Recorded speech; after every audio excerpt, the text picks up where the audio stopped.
So friends, good morning and welcome to my channel. आज हम पढ़ने जा रहे हैं liabilities of the railway in case of death and injury in the railway accident. As you know friends, liabilities of the six type, 6 type की liabilities होती है। Number 1 is civil liabilities. Civil liabilities में 2 individual parties होते हैं। Then there is a criminal liabilities, इसमें state is one of the party and another private individuals. Then there is a penal liabilities where there is a punishments, different type of punishments are involved with that penal liabilities. And thereafter there's a remedial liabilities. Then there is strict and absolute liabilities. The strict absolute liabilities case is Bhopal gas, they involved in the, that is absolute liabilities. And thereafter vicarious liabilities. What is the whatever the act of the servant, principal is liable, that is vicarious liability. So principal held liable for the act of the servant. So there's a 6 type of liabilities. Now friends, एक phrase है, Latin phrase है, liability उबी जस्ट इबी रिमेडियन। When there is a law there is a remedy. जहाँ कानून है उसकी रेमेडीज भी वहीं पर है। इसका मतलब होता है when there is a duty there is obligations. So railway is involve in the business of transportation. Their duty is to carry the passengers and freight, so they have also obligations. These obligations is nothing but the liabilities of the railway administration. So liabilities of the railway administration for the death and injury to the passengers due to the accident and untoward incidents are mentioned in the section 123 to 129 of Railway Act 1989.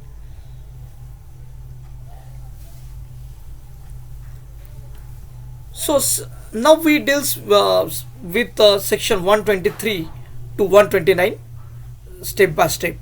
So section 123 deals with the definition of the various words and expressions used in this chapter. So friends, when there is an accident का मतलब ये होता है unexpected happenings and not the happening of expected.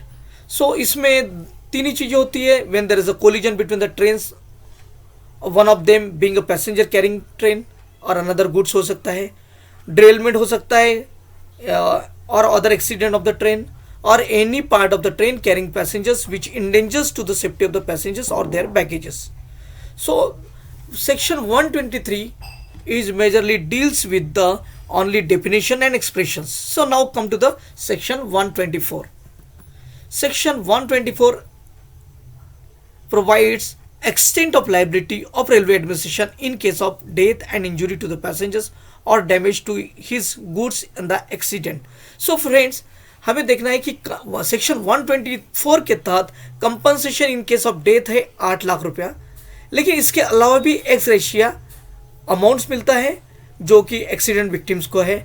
In case of death 50,000 ex रेशिया amount है. In grievous injury 25,000 ex रेशिया amount है और सिंपल इंजरी में 5,000 एक्स रेशिया अमाउंट है. ये एक्स रेशिया अमाउंट जो होता है ये immediate at the spot of the accident दिया जाता है और वो दिया जाता है डॉक्टर्स, रेलवे डॉक्टर्स के सर्टिफिकेट के बाद में, और उसे ड्यूली एक्नॉलेज लिया जाता है विक्टिमाइज पैसेंजर से. सो एक्स रेशिया paid in addition to the compensation allowed as per the railway claim tribunals rules. So 25,000 lump sum for the hospitalisation up to 30 days. 30 दिन तक हॉस्पिटलाइजेशन रहते हैं. कोई एक्सीडेंट ग्रीवियस इंजरी वाले कोई पेशेंट तो उसे 25,000 लमसम अमाउंट दिया जाता है और उसके बाद में 300 रुपये पर डे जो है रिलीज किए जाते हैं at the end of every 10 days parade. अच्छा, मैक्सिमम जो परेड होता है हॉस्पिटलाइजेशन का उस रेलवे एक्सीडेंट विक्टिमाइज का जो 12 months होता है, और more than 30 days would be need to be certified by the railway doctors for the purpose of further ex gratia payment up to the period of 11 month. इसके साथ में senior divisional medical officer वो patient का tract रखते हैं जो injured है accident में, and every care shall be taken by the senior DCM and divisional commissioner manager for ex gratia payment. Now friends, we come to the section 124A. 124 के बाद 124A कहता है compensation on account of untoward accident. तो friends, हमको differentiate करना है accident में, untoward incident में। एक्सीडेंट वो होता है जो अनवांटेड हैपनिंग्स होता है, अनएक्सपेक्टेड हैपनिंग्स होता है, और वो तो कोलिजन बिटवीन द ट्रेन्स या तो फिर डिरेलमेंट ऑफ द ट्रेन्स और किसी कंपार्टमेंट का डिरेलमेंट, एक्सीडेंट वो हो सकता है। लेकिन compensation on the account of untoward incident is that no compensation shall be payable under this section by the railway if the passenger dies और suffer injury due to number 1 suicide करने आए कोई passengers, या attempt कर रहे हैं, कोशिश कर रहे हैं सुसाइड की, या कुछ सेल्फ इन्फेक्टेड इंजुरी हो गई, उसको खुद होकर इंजुरी हो गई। जैसे कि हम पैसेंजर कहते हैं चलती गाड़ी में ना बैठिए, उसके बावजूद भी चलती गाड़ी में बैठते हुए पैर स्लिप हो गया, तो ये सेल्फ इन्फ्लिक्टेड इंजुरी हो गई। अनदर केस सेल्फ इन्फ्लिक्टेड में पायदान में ट्रैवलिंग कर रहे हैं और नींद में वो गिर गए हैं, तो ऐसे केसेस में सेल्फ इन्फ्लिक्टेड इंजुरी कह सकते हैं। या तो कि पैसेंजर्स का खुद का क्रिमिनल एक्ट हो, ऐसे केसेस में कोई कंपनसेशन नहीं दिया जाता है। अनदर केस है यदि पैसेंजर्स खुद ही इंटॉक्सिकेशन में आते हैं और उसके बाद में उनको कुछ इंजुरी होती है या कुछ ऐसी घटना, अनुचित घटना होती है, तो ऐसे केसेस में भी there shall be no compensation given. And in any natural cause और disease or medical or surgical treatment unless such a treatment becomes necessary due to injury caused by the said untoward accident। अब देखते हैं untoward accident में जो है obviously ex gratia amount दिया जाता है, लेकिन एक्सग्रेशिया अमाउंट जो है एक्सीडेंट से कम होता है अनटुवर्ड इंसिडेंट में। सो डेथ केस में 15,000 होता है, ग्रीवियस इंजरी में 5,000 होता है और सिंपल इंजरी में 500 रुपीज़ होता है। और up to the 30 days hospitalization रहते हैं तो 5,000 रुपये एक्सग्रेशिया ग्रीवियस इंजरी को दिए जाते हैं। For further 6 month of hospitalization 1,000 rupees per week दिया जाता है इंडोर ट्रीटमेंट के लिए। और फर्दर 5 मंथ्स के यदि हॉस्पिटलाइजेशन होता है 6 मंथ के बाद में तो 500 रुपीज़ पर वीक और part of their the paid for the indoor treatment होता है। सो डेजिग्नेशन के हिसाब से मॉनिटरी पावर दिए हैं कंपनसेशन के। General managers have the unlimited powers. Chief commercial manager जो है उनका जो है मॉनिटरी पावर 8 लाख रुपया है। चीफ क्लेम ऑफिसर का 8 लाख रुपये है। डिप्टी चीफ कमर्शियल मैनेजर या डिप्टी CCO जो है उनका जो मॉनिटरी पावर है कंपनसेशन का वो 2 लाख रुपये है। सीनियर कमर्शियल ऑफिसर जो होते हैं उनका 50,000 कंपनसेशन पावर है। और असिस्टेंट कमर्शियल ऑफिसर जो है उनका 25,000 रुपया मॉनिटरी पावर है। So friends, now we came to the section 125। 25 में केवल दिया है कि एप्लीकेशन फॉर कंपनसेशन कौन कौन कर सकते हैं। तो application for compensation are provided section 125। तो इसमें इन पर्सन भी कर सकते हैं by the person who sustain the injury और सफर द लॉस, और by any agent duly authorise by the such person on his behalf. कोई एजेंट भी रख सकते हैं अपने बिहाफ में जो एप्लीकेशन कर सकते हैं सेक्शन 125 के तहत। Where the such person is minor, minor यदि रहता है तो गार्जियंस उसके एप्लीकेशन कर सकते हैं for the compensation. Where the death are resulted from the accident और untoward incident by any dependent of deceased, तो ऐसे केसेस में उनके जो है गार्जियंस कर सकते हैं या तो, और डिपेंडेंट यदि माइनर है तो उसका गार्जियन एप्लीकेशन कर सकते हैं। Section 126 provides interim relief by the railway administration. साथियों ये समझना, इंटरिम रिलीफ जो है एक्स ग्रेशिया अमाउंट से अलग होता है और इंटरिम रिलीफ जो है पार्ट ऑफ कंपनसेशन होता है। लेकिन इंटरिम रिलीफ जो है हमेशा कंपनसेशन से कम होता है।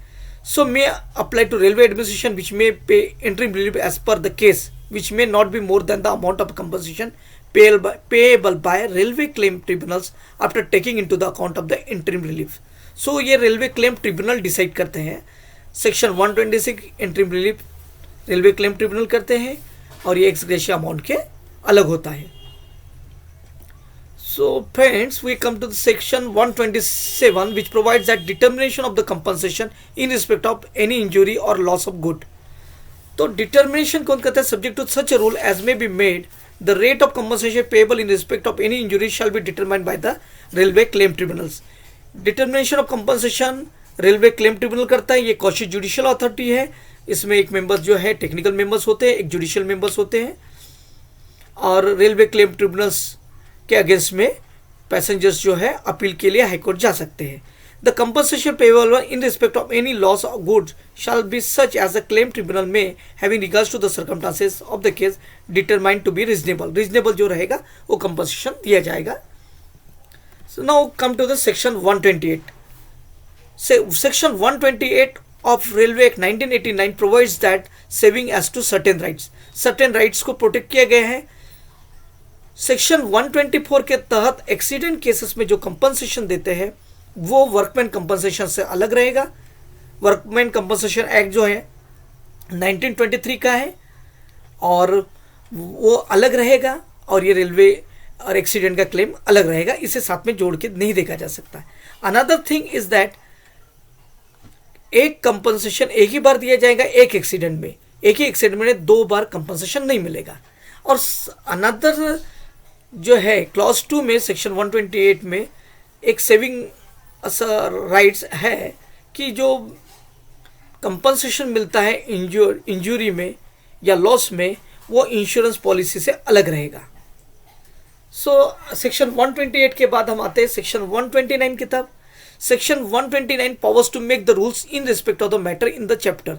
तो central government notification in the official gazette makes the rules which is in regards to the compensation. In particular, without prejudice to the generality of the foregoing powers, such a rule may provide for all or any following in this matter, namely the compensation payable for the death, b nature of the injuries for the compensation shall be paid and amount of the such a compensation. So ये जो है ये notification in the official gazette रहेगा. So that's all friends. हमने देखा section 123 to 129 exclusively for the railway accident and untoward incidents. So that's all friends.